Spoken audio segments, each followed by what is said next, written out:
pendant la Fashion Week, ils m'envoient des castings et moi je me déplace là-bas. Et là-bas, ils te prennent en photo, faut montrer ce que tu dégages. Faut taper une démarche, tu vois. Il faut que tu marches.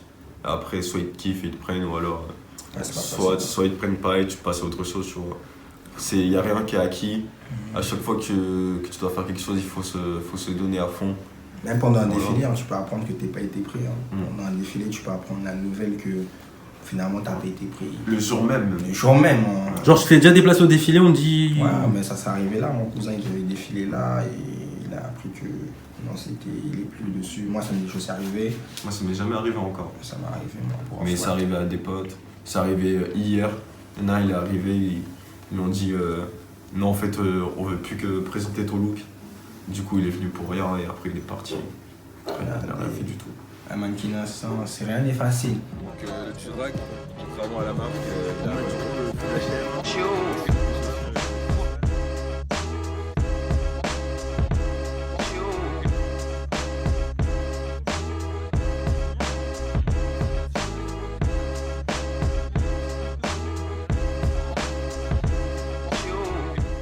C'est Freddy, on peut m'appeler Obax. Je suis mannequin depuis janvier 2019. J'ai fait beaucoup de choses dans la mode, j'ai voyagé, j'ai fait la Fashion Week. Et j'ai remarqué récemment que j'étais vraiment à l'aise dans ce que je faisais par rapport à avant. Je dépendais trop, j'étais pas trop cultivé pour me débrouiller tout seul. Et à un moment, j'ai eu un déclic vers l'été, vers septembre, j'avais plus d'agence. Mais là, depuis janvier, là, tout est redevenu bien. Là, moi, je serais plus à la découverte. Parce que je pense que je m'y connais moins vraiment dedans. J'ai la passion, mais je découvre cette passion, tu vois. J'avais juste la passion du visuel, je regardais la mode, mais une fois que je suis dedans, donc je découvre encore. Dans la musique, je suis toujours pareil, mais je suis plus... on dirait carrément c'est moi, je suis comme un guideur ou un leader sans me rendre compte. Genre vraiment actif. Voilà, tu vois. T'impulses tes idées alors que dans la mode, t'es plus le mec qui découvre. Et voilà, tu vois, dans la mode, je préfère découvrir. Je peux aussi donner mes idées, mais j'aime aussi découvrir, j'apprends. Une fois que je pense, ça fait même pas un an, ça fait. Par exemple, tu nous dirais que les gens qui sont dans le milieu de la mode, les mannequins, etc. et tout, est-ce que c'est le même milieu social que les gens que tu fréquentais avant, ou que tu fréquentes dans ton quartier ou ta famille? Pas du tout. C'est extrêmement fois 1000 différents, c'est-à-dire le langage, tout, la vision, tout change. C'est vraiment, en fait, des fois j'ai l'impression que je suis dans des mondes différents. Quand je suis arrivé pas du cas, vraiment je me dis, ouais, c'est en fait dans le monde, il faut s'ouvrir. Parce que j'ai l'impression d'être différents univers, différents langages, attitudes, mentalités. C'est pas pareil. Et donc tu penses que si tu peux pas percer dans le monde de la mode, ou peut-être plus généralement aussi le monde artistique si t'es pas quelqu'un d'ouvert? Exactement. La mode, moi, mon avis à moi, parce que je crois même que c'est la vie pour tout le monde. Si vous voulez réussir dans la vie, il faut s'ouvrir. Il faut s'ouvrir et il faut casser les codes. Parce que si tu casses pas les codes, tu vas être trop dans la routine du quotidien. Et quand tu es dans la routine du quotidien, tu connais tellement trop ton quotidien que ça te lasse. Tu perds même souvent la passion. Moi, je ne veux tellement pas perdre la passion que j'aime découvrir. Je peux pas rester dans le même... Avant, j'aimais pas m'ouvrir aux gens, j'aimais rester en moi. Mais j'ai vu que ça ne sert à rien, parce que non seulement pour découvrir. Et en m'ouvrant, je découvre d'autres choses et ça me fait même développer des choses en moi que je connaissais pas. Mais d'ailleurs, ça, on peut intéresser parce qu'on peut revenir à... Tu te rappelles, tu avais fait un défilé, ton deuxième, je me semble, où tu as dû t'habiller en rocker sexy, tu vois. Ouais. Et tu penses que d'autres personnes justement de ton quartier et tout, tu penses peut-être pas ouvertes, sont pas ouvertes sur ce genre de choses, ils auraient pu le faire? Personne. Personne, tu penses? Je réfléchis, non. En fait, les gens du quartier, il faut qu'ils... C'est triste, hein, mais ça va. C'est là où les gens ils vont aller à leur propre perte. Ils vont trop se le regarder. Et moi, les gens qui vont se regarder, je gaspille pas ma salive pour eux. C'est-à-dire, ils connaissent déjà le secret pour réussir. Mais c'est lui-même, il est trop bloqué. Et il fait pas un kiff. Et quand tu fais pas un kiff, t'as qu'à le prendre sur toi-même, tu dois même pas envier quelqu'un. Pour moi, les gens qui envient, je sais pas pourquoi ils envient. C'est eux-mêmes, ils se bloquent, tu vois. T'as grandi à Noisy, c'est ça? Noisy sec, ouais. Lando en plus. Et Certes, mais je vois pas, c'est pas leur délire. Même la mode, hein, je vois pas les gens Et t'as eu des retours par rapport à ça? Ouais, Les gens qui en ont vu? Positif. ou non? que du Que du positif? Une amie qui me disait, ouais, au moins toi tu le fais.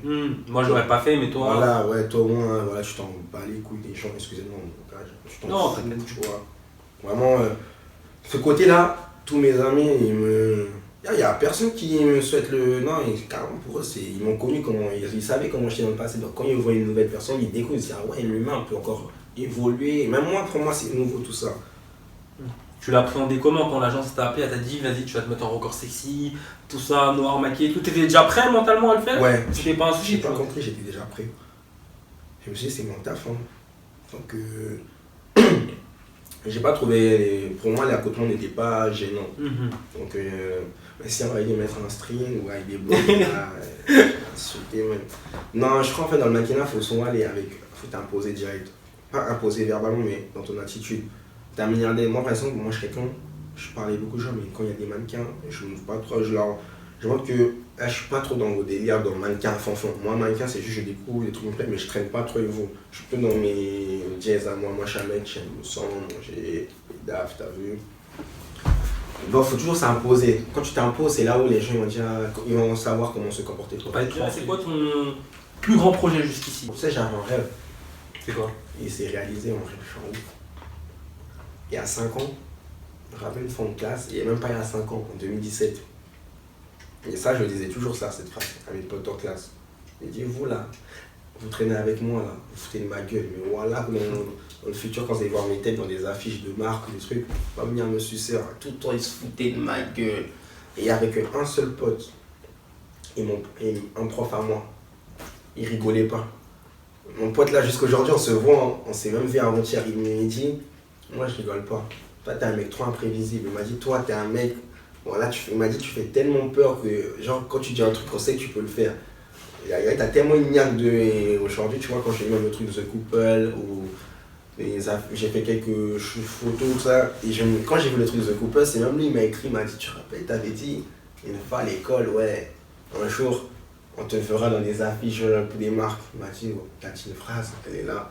Il m'a dit, c'est vrai, toi, tout ce que tu dis. Et même moi, ça m'a fait rire parce que j'avais oublié cette phrase. Je me suis dit, ah. Sinon, ça, c'est un projet, vraiment, je suis content parce que c'est un truc que j'ai dit. Dans une époque, je ne me voyais même pas mannequin.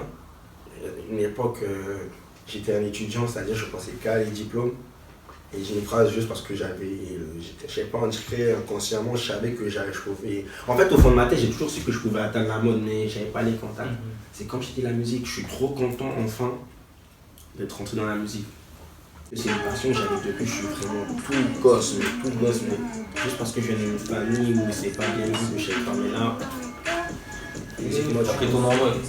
Et tu penses que le milieu artistique, la mode, les shootings, la musique, toutes ces choses, c'est une fin en soi, c'est un truc, c'est terminé, tu vas faire que ça de ta vie? Ou tu as un plus gros projet, où tu vas reprendre les études après, ou tu dois taffer à côté? Comment tu le vois tout ça? Non, pour moi, c'est pas que ça. Hein. Je suis pas. Comme je t'ai dit tout à l'heure, tu vois, tout à l'heure, je t'ai dit, il faut pas rester dans la routine de son quotidien. Je suis quelqu'un tous les jours, je remarque, j'apprends un truc. Je progresse ou je vais être dans le cinéma, s'il faut être dans les créations, tout ce qui est artistique, je prends. Mais maintenant, c'est vraiment artistique. Tu te dis pas que demain, tu iras travailler, par exemple, parce que tu as besoin de thunes, au magasin ou autre. Si. Tant que j'ai pas encore l'assurance, tu vois. Là, tu vois, c'est en train de monter. Mais j'ai pas encore mon assurance sûre que voilà, t'as fait Louis Vuitton, t'as touché, je sais pas, 250 000 euros, ou t'as fait un boom. Moi, j'attends juste que quand ça va bien monter, la publicité va se faire automatique. Là, pour l'instant, ouais, je fais des petits tafs, mais même si je prends pas au sérieux, je prends pas au sérieux, mais je peux toujours faire des petits tafs. Les agences, c'est très professionnel. Mais avant, et encore aujourd'hui, je pense que tu portais des joggings. Donc je voulais te demander qu'est-ce que tu pensais de la citation du feu Karl Lagerfeld. Les pantalons de jogging sont un signe de défaite. Vous avez perdu le contrôle de votre vie, donc vous portez les joggings. Pour moi, c'est pas un signe de défaite, hein, bien déjà. Je vais faire un petit jeu de mots qui n'a rien à voir ou un petit truc, un exemple bizarre. Les jogging, oui, c'est des trucs de sport. Donc dans le sport, il n'y a pas de défaite. Comment ça, tu portes la défaite si tu portes un truc de sport, tu vois?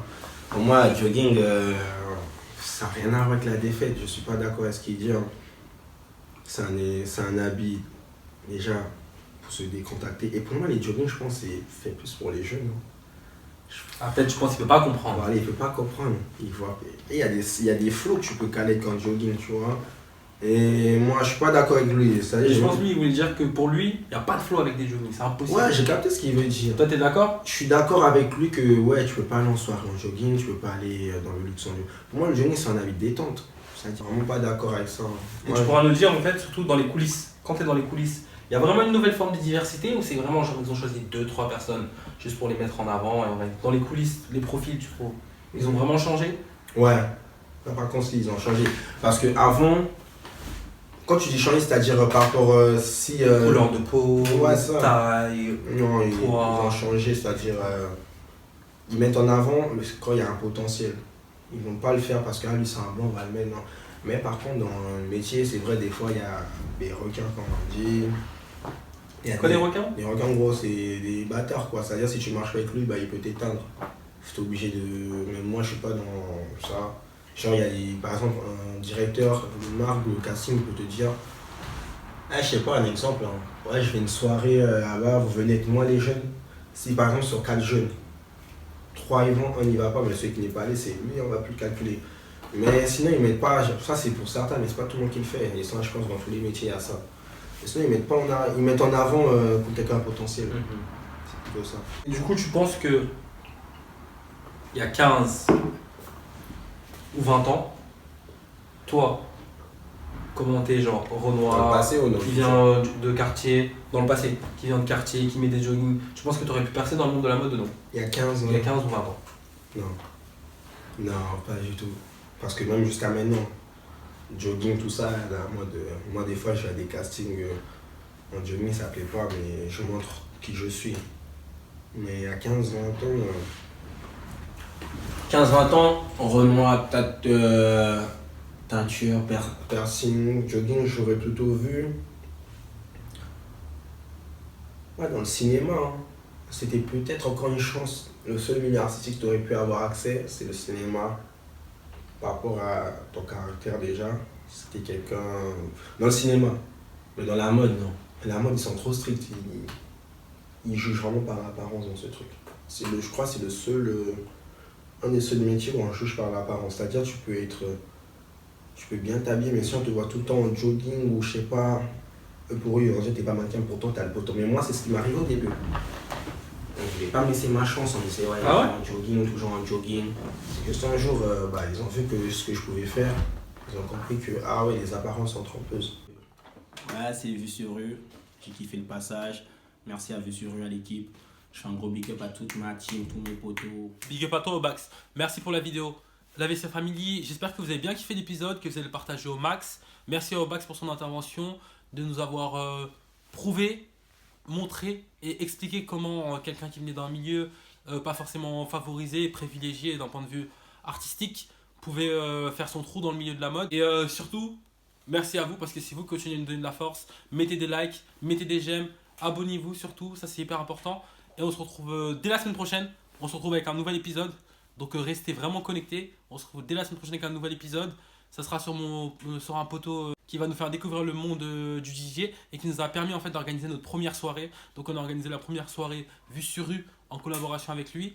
Et il fait une autre soirée d'ailleurs ce samedi soir à 19h. Je vous balancerai aussi le lien, donc n'hésitez pas à passer cette soirée. Si vous voulez venir me voir, j'y serai. On peut discuter de Vue sur Rue et peut-être pour faire des petites vidéos, pourquoi pas. Bisous à tous, big up.